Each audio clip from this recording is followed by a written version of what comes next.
capítulo 45 Sim. fala sobre a queda miraculosa de Jericó. E a gente vai ver mais um momento especial, né, dessa jornada do povo de Israel, né? Eles haviam acabado de atravessar ali o Rio Jordão, e aí a coisa começa a entrar assim como é que eu vou dizer assim, tipo um trailer de filme de ação, né? Aquele filme de guerra, aquele negócio ali, agora essa cidade grande, fortificada, altos muros e tal, vamos logo pegar aqui a espada e ir para cima deles. E aí Deus manda uma mensagem que é a seguinte: olha, vocês vão só dar uma volta lá na cidade e com a trombeta tocando e pronto, todo mundo quieto, calado.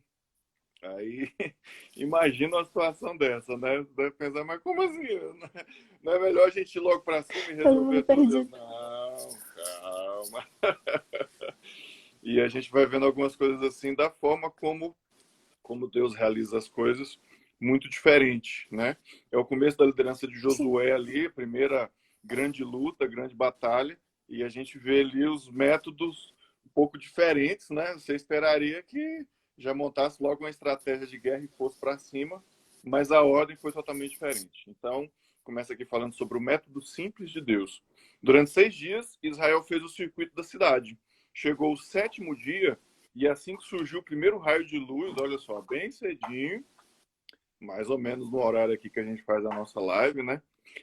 Josué convocou os Sim. exércitos do Senhor. Dessa vez eles deveriam marchar 7 vezes. Aí você imagina a galera que estava lá dentro, né? Aí esse povo fica dando volta aqui, agora estão dando um monte de volta. E aí no final, no toque das trombetas, eles gritaram alto para que Deus entregasse a cidade. Olha só que coisa, né? E aí eles entraram e a Bíblia menciona que aí finalizou, né? Atacaram a cidade e não ficou nada, à exceção de alguém que fez algo que não deveria fazer, né? E aí depois, um pouquinho mais para frente no capítulo, a gente vai ver a respeito disso, né? Imagino que nesse aspecto aqui a gente vê a lição que nem sempre as coisas funcionam da forma como a gente imagina que deveriam funcionar, né? Muitas vezes Deus tem Sim. planos Como que a gente diferentes. deseja. Exato. Muitas vezes não é o nosso método que funciona. Eu diria muitas vezes não. A maioria das vezes, quase todas as vezes, A né? maioria. Não é o nosso método que funciona. Então a gente vê que Deus busca maneiras simples e às vezes inusitadas, né? Quase sempre inusitadas, diferentes, para que a gente possa conseguir melhores resultados nas coisas que a gente faz. E aí a gente segue aqui no capítulo, né? A gente vai vendo toda essa angústia e tal, toda essa coisa. E aí depois tinha uma outra cidade. Logo depois da cidade de Jericó, que era uma cidade maiorzinha ali na beira do Rio Jordão, né?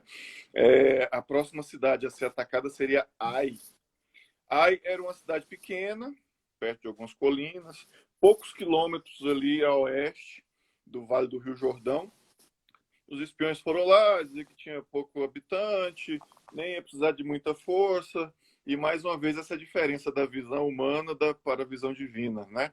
Aonde eles acharam que seria fácil, eles chegaram lá, foram na porta da cidade e perderam a guerra.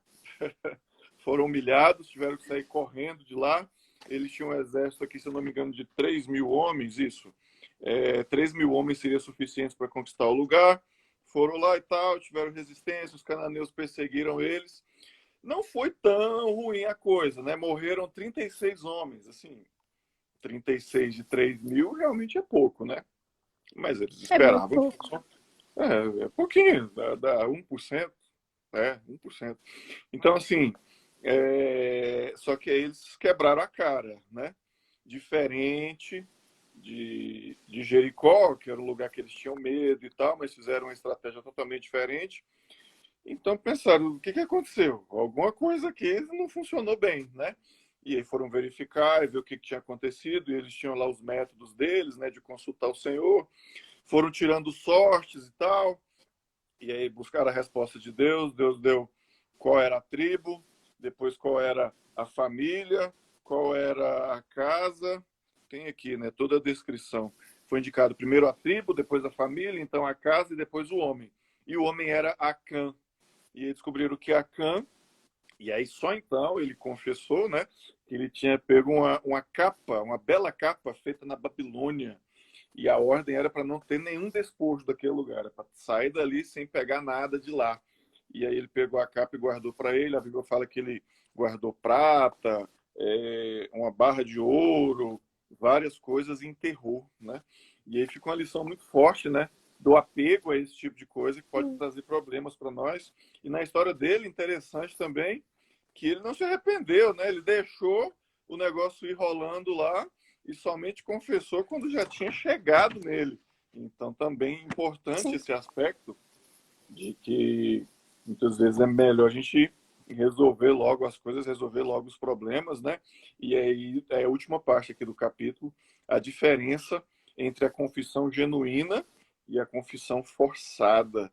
E ali ele realizou uma confissão forçada, né? Ele foi forçado a confessar e tal, e o arrependimento não foi sincero. A Bíblia menciona que Acã foi apedrejado, e aí depois fala aqui a respeito do juízo final e de coisas assim, né? E na próxima aqui a gente vai ver o que, que vai acontecer após essa execução de Acã. O capítulo para por aqui. Eu já ia quase falando aqui do próximo, mas isso seria um spoiler, né? Do capítulo de segunda-feira. A Não continuidade da começa. história. A continuidade da história está no capítulo 46. Mas as lições desse capítulo 45 são muito especiais, né? De nós confiarmos em Deus, mesmo quando as circunstâncias aos nossos olhos não parecem muito positivas ou não parece o plano ideal de acordo com o que a gente pensa. Deus conhece muito mais e sabe muito mais do que a gente.